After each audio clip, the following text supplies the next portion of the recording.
have a plan. You've got a plan. I have part of a plan. What percentage of a plan? I don't know, 12%. 12%?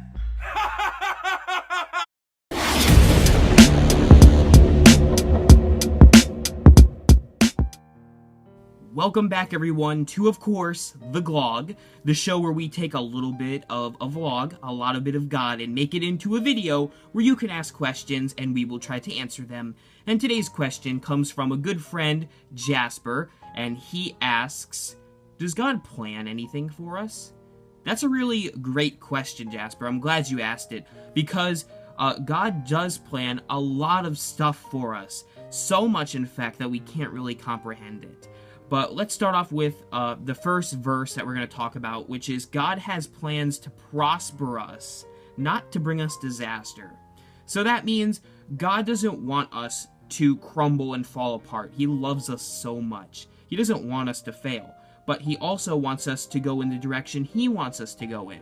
So he's going to prosper us in the ways that he wants us to. And that's something really great that we can know.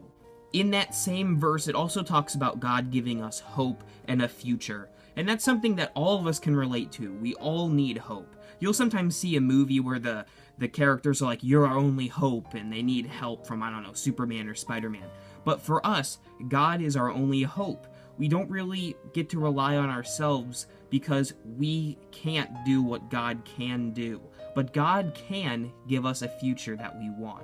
The future, though, will not always be what we want. It is what God wants for us. So when sometimes we think it's not going the way we planned, we have to remember that it's His plan first of all.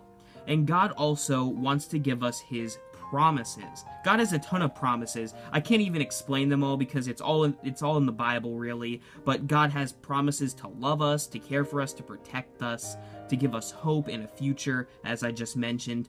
But God's probably biggest promise in the Bible, I'd say, is the promise to forgive us and bring us to heaven. And that is through Jesus. You see, when Jesus died, He allowed us to go to heaven if we believe in Him. Because He took all the bad things we've done, all the wrongs, all the mistakes that we've done, He put them on Himself, so that way He would be punished and not us. The biggest promise is that God has given us freedom from sin. So we're not chained up in that sin anymore, and we are now released into His freedom. So if we believe in Jesus, we can go to heaven with God, and that is probably His biggest promise to each of us. So Jasper, I hope that answered your question, buddy, and I hope you all have not just a great day, but an awesome day. And thank you again for watching The Glog.